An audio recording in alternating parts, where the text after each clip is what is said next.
महाभारतातील शकुनीच्या हातच्या लाखीनं पांडवांना राज्य तर गमवावंच लागलं, परंतु द्रौपदीलाही डावावर लावावं लागलं। प्रत्येक काळात एक शकुनी अनैतिक पद्धतीनं पांडवांचा पराभव करून कौरवांना विजयी करत असतो।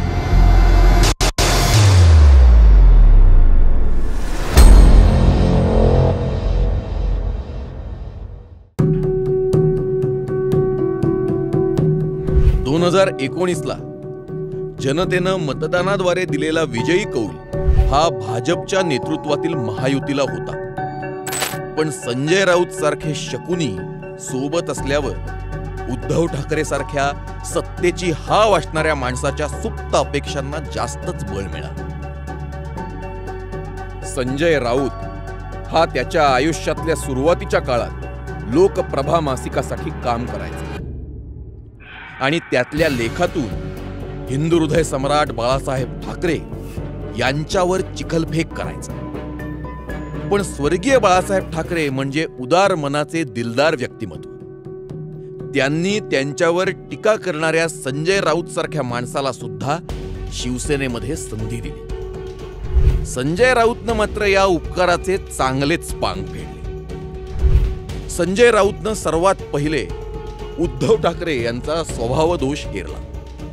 उद्धव हे हलक्या कानाचे आहेत, कोणीही काहीही सांगितलं तरी ते त्यावर विश्वास ठेवतात। हे ओळखल्यावर शकुनी संजय राऊतनं मातोश्री प्रमुख उद्धव ठाकरे यांच्या मनात विष घालवलं। भाजप सोबत असलेली अनेक वर्षांची युती उद्धव ठाकरे यांना तोडायला लावली। महाराष्ट्र की सियासत में पिछले 2 हफ्ते से चल रही खींचतान 25 साल पुरानी दोस्ती की बलि लेकर खत्म हो गई। बीजेपी और शिवसेना में सीट बंटवारे पर मची खींचतान का अंत गठबंधन टूटने के साथ हुआ। अब 15 अक्टूबर को होने वाले चुनाव में बीजेपी और शिवसेना अकेले मैदान में उतरेंगी। 23 जानेवारी 2017 या दिवशी वरळीमध्ये झालेल्या शिवसेनेच्या मेळाव्यात पुढच्या सगळ्या निवडणुका स्वबळावर लढवू असा ठराव मांडण्यात आला होता। आता याच्या पुढे भविष्यामध्ये शिवसेना एकटी महाराष्ट्रावरती भगवा फडकवेल। ज्या महापालिका आहेत, ज्या जिल्हा परिषदा आहेत, तिथे कुठेही मी युती करणार नाही। हा ठराव शकुनी संजय राऊतनंच मांडला होता। लोकसभेतही युती करू नये अशी भूमिका या संजय राऊतनं घेतली होती। आपण लोकसभेत जिंकलो नाही तरीही चालेल, पण आपण भाजपचं नुकसान करू शकतो अशी भूमिका शकुनी संजय राऊतनं घेतली होती। पण असं झालं नाही। नंतर राजकीय परिस्थिती पाहून भाजप सोबत युती करण्यात आली। भाजप सोबत सत्तेत राहून संजय राऊतनं प्रधानमंत्री श्री नरेंद्रजी मोदी यांच्यावर टीका केली। भाजपाला मित्र पक्ष न मानता शत्रू पक्ष म्हणून रंगवलं। भाजप आणि उद्धव ठाकरे यांच्यात शकुनी संजयनं घडवून आणलेल्या मतभेदानंतर शरद पवारांसोबत संजय राऊतच्या भेटीगाठी वाढायला लागल्या। संजय राऊत सिल्वर ओक निवासस्थानी पोहोचलेले आहेत। या 2 महत्त्वाच्या नेत्यांमध्ये नेमकी काय चर्चा होते, ही भेट नेमकी कशासाठी घेतली जाते हे अद्यापही अस्पष्ट असलं तरी सुद्धा महाराष्ट्राच्या राजकारणामध्ये सध्याच्या घडीला ज्या घडामोडी घडतायत त्या पार्श्वभूमीवर ही भेट अत्यंत महत्त्वाची। या भेटीमागे कुठेतरी भाजपवर दबाव टाकण्याचा हेतू आहे। कुठल्याही प्रकारे शिवसेनेला गृहीत धरून तुम्ही चालू नका, आमचे काही पर्याय उपलब्ध आहेत हे सांगण्याचा प्रयत्न या भेटीतून संजय राऊत आणि त्याचबरोबर शिवसेना यांनी केलेला दिसून येतोय।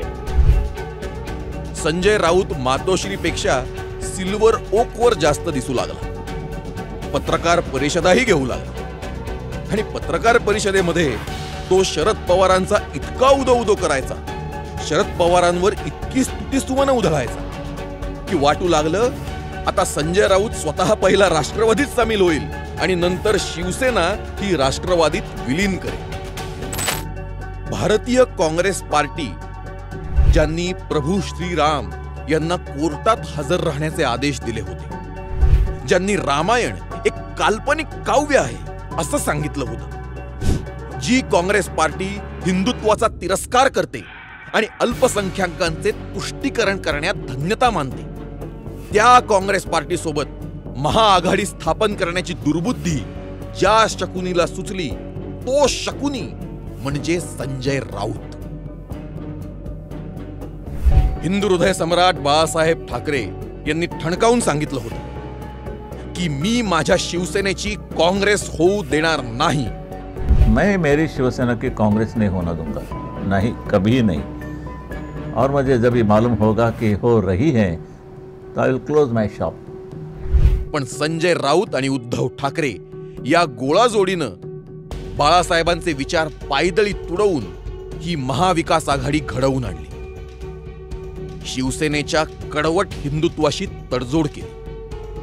बाळासाहेब ठाकरे यांच्यासोबत राजकीय मतभेद असणाऱ्या शरद पवारांसोबत जवळीक करून सत्तेसाठी स्वपक्षाच्या तत्वांचा आणि विचारांचा सत्यनाश केला. राष्ट्रवादी काँग्रेस आणि भारतीय काँग्रेस कोणत्याही मुद्द्यावर जी भूमिका घेईल तीच भूमिका उद्धव ठाकरे सुद्धा घेऊ लागले. संजय राऊत यांनीच कारस्थान करून प्रधानमंत्री श्री नरेंद्रजी मोदी आणि उद्धव ठाकरे यांच्यात दरी निर्माण केली. वेळोवेळी टोकाची भूमिका घेत भाजपवर जहरी टीका केली. संजय राऊतचा आत्मप्रौढी स्वभाव आणि स्वतःबद्दल नको तितका फाजील आत्मविश्वास उद्धव ठाकरेंना मात्र नडला. लोक मला एकेकाळी गुंड म्हणत असत. मी दाऊद इब्राहिमला पाहिलं असून त्यांच्याशी बोललोय. इतकंच नाही तर त्याला मी दमही दिलाय. या अशा पोकळ बढ्याया हा संजय राऊत मारत असतो.